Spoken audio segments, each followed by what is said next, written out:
Hello and welcome to day number three of 30 days of vulnerability. And this time I chose a bit of a different spot for the video. It's sunset time almost, and I'm on the rooftop of the place where we're staying here in Mazunte, Mexico, and it's just fucking ridiculously beautiful. Maybe I can show it to you a little bit. So this is one way, and here goes the other way. It's pretty spectacular, and it's my favorite time of the day, sunset. It's 5:49, so almost 6 o'clock. And because it's a special time of the day, it's also a great opportunity to talk about a special topic. I just hope the wind doesn't fuck up my sound. If it does, then just bear with me, please. I think the backdrop with the ocean is worth it. Alright, so today I'd like to talk to you about vulnerability and shame and how it has impacted my life and basically everything, because shame and vulnerability have been two of my best friends ever since I can think. And to this day, there's still so many things and situations in which I feel vulnerable, and instead of feeling ashamed about that, I've finally come to a place where I can embrace that vulnerability and kick shame off of my playground and just show the middle finger. So I can give you a few examples when I feel really vulnerable. So for example, over the last few years I have, in the things that I publish online, that I write about, and now even more so with YouTube, I've embraced becoming more and more personal, writing about more and more personal stuff, talking about my fears and my challenges and all these things. And however, every time, you know, when I create a piece like that, a blog post, an Instagram post, or a YouTube video, especially in the beginning and still a little bit now, but when I would hit publish, you know, that it's just like, it feels so vulnerable to put yourself out there when people are maybe not used to doing it in that way, or when you're talking about things or writing about things that you haven't really mentioned much before. And that moment when you press publish and you know that, it's gonna be a lot of people, thousands of people reading this or watching this, and you don't know what the reaction is gonna be, but you're doing it anyway. That's a really special moment of vulnerability right there. I feel very vulnerable when I talk about my feelings with a romantic partner. It's something that is still quite challenging for me. I almost find it easier to talk about my feelings and all these things in videos or in blog posts than it is with a romantic partner. But it's something that I've learned a lot about, and that I'm also more and more trying to overcome and feel more comfortable doing so, because I do realize, and have realized more so over the years, how important it is to be vulnerable, especially with your romantic partner. And because if you're not, then you keeping this distance, you leave very little space for real intimacy. And I think that's what I've done a lot in the past, is keep myself all nice and protected, not making myself vulnerable, and in the process keeping myself from real deep connection and intimacy. I also feel really vulnerable when, for example, just gonna take a sip of wine, just because.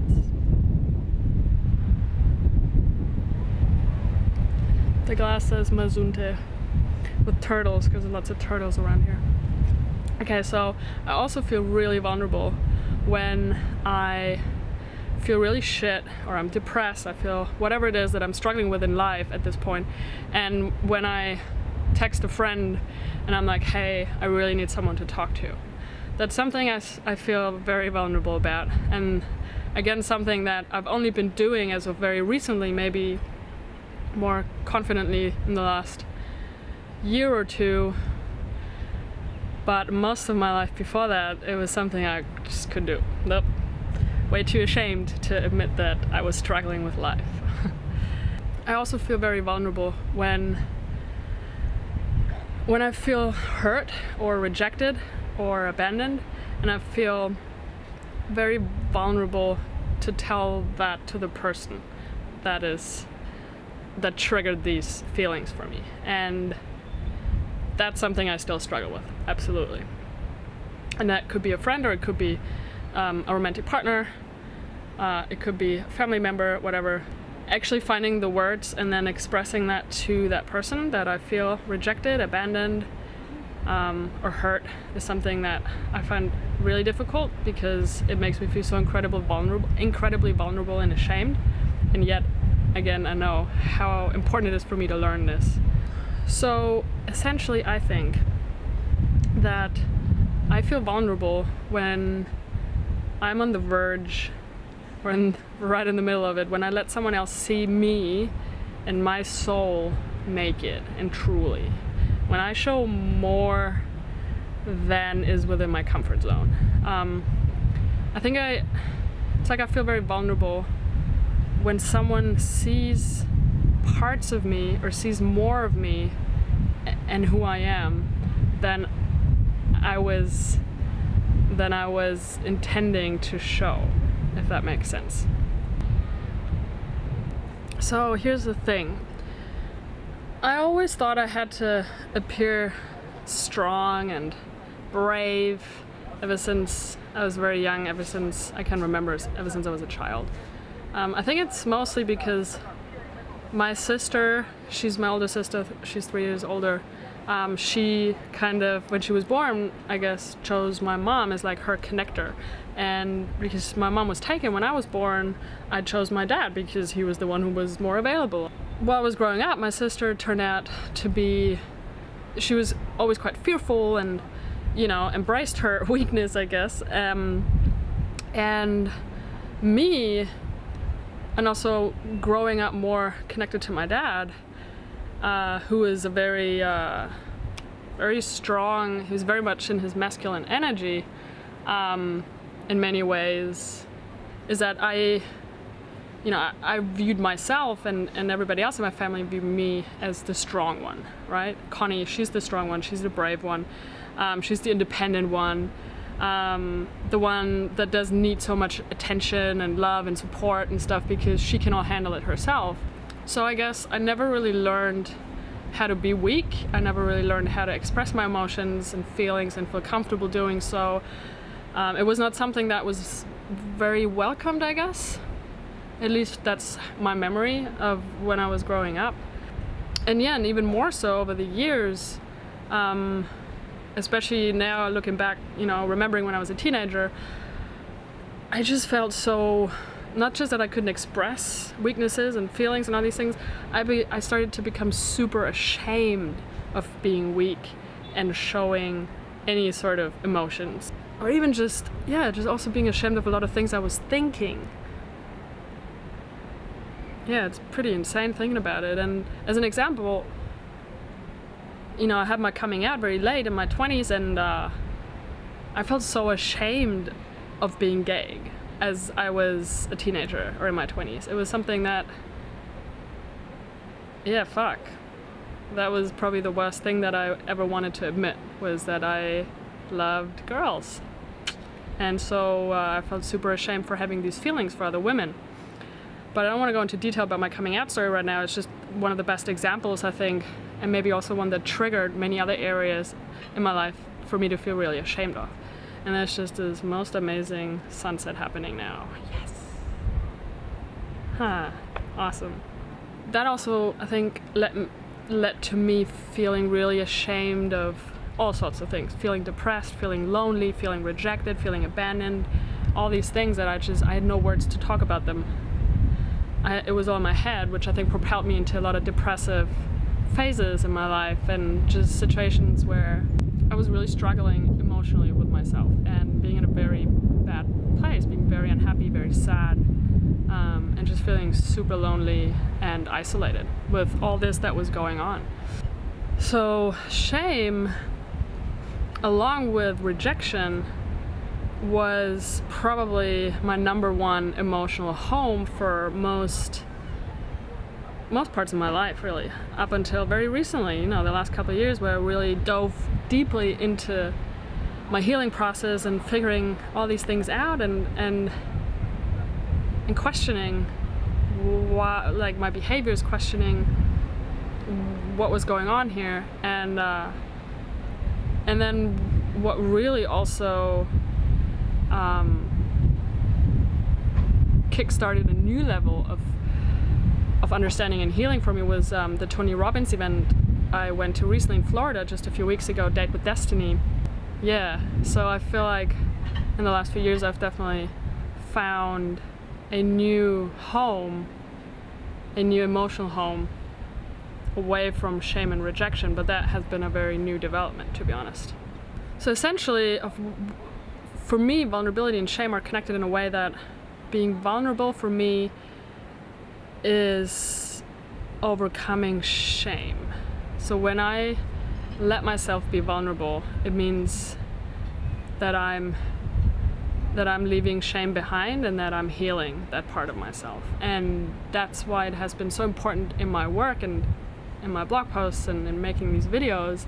They've been the best outlet for me to go through this process of healing my shame, making myself vulnerable, and connecting with all these people out there, with you guys.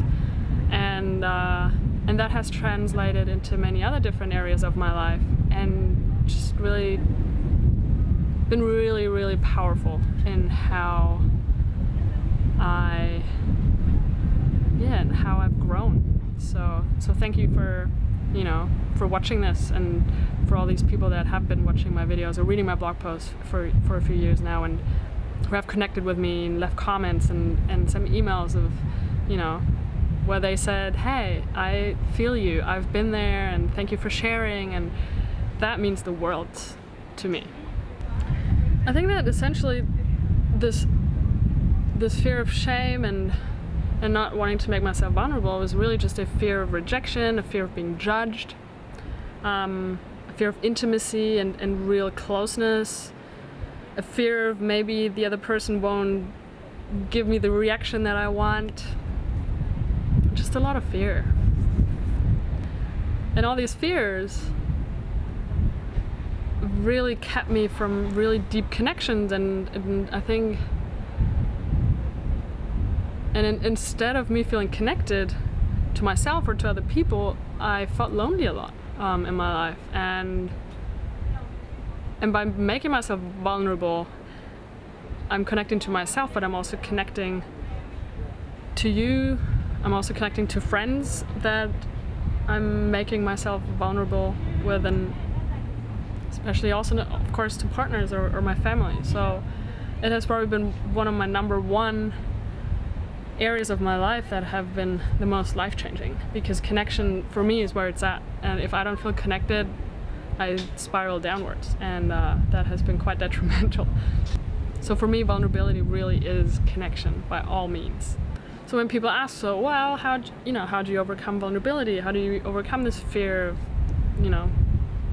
shame and all this stuff? It's like, well, overcoming vulnerability, it's not about overcoming vulnerability, it's more about embracing it. And I feel like to do that, it's almost like overcoming any other fear. So you take it, whatever it is you feel vulnerable about, or what you feel ashamed of, and you look at it in the eye, and you hug it, and you deal with it, you write about it, you make videos about it, you feel it.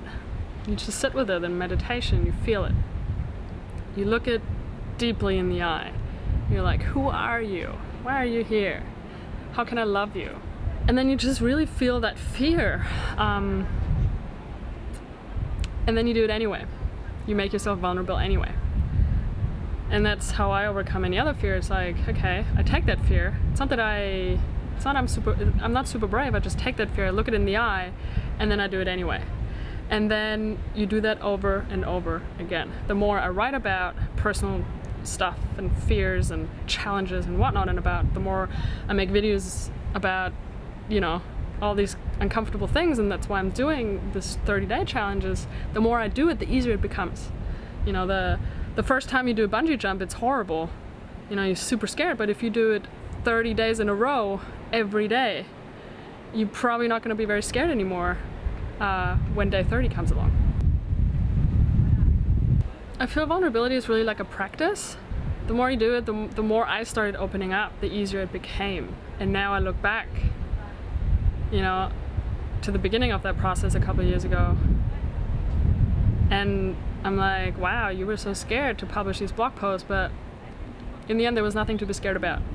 Every time I did that, the feedback that I got from these blog posts or from these YouTube videos, I guess the more scared I was to press the fucking publish button, the more amazing the feedback has been, and the more connection I was able to establish.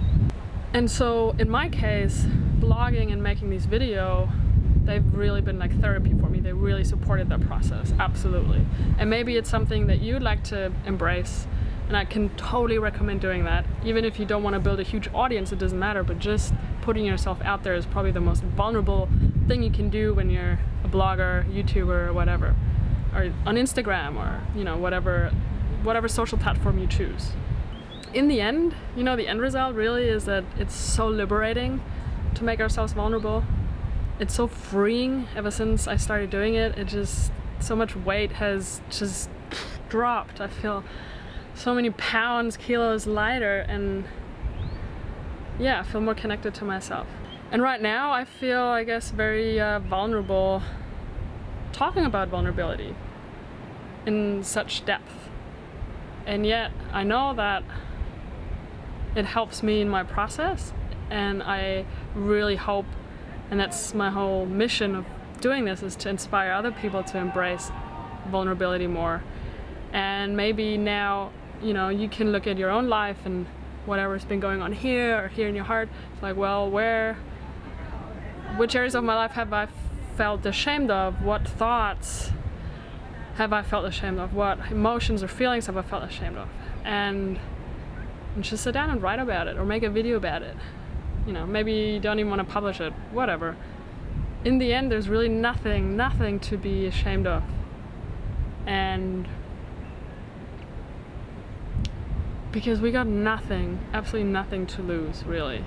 Maybe the only thing we have to lose is other people's love or other people's appreciation, but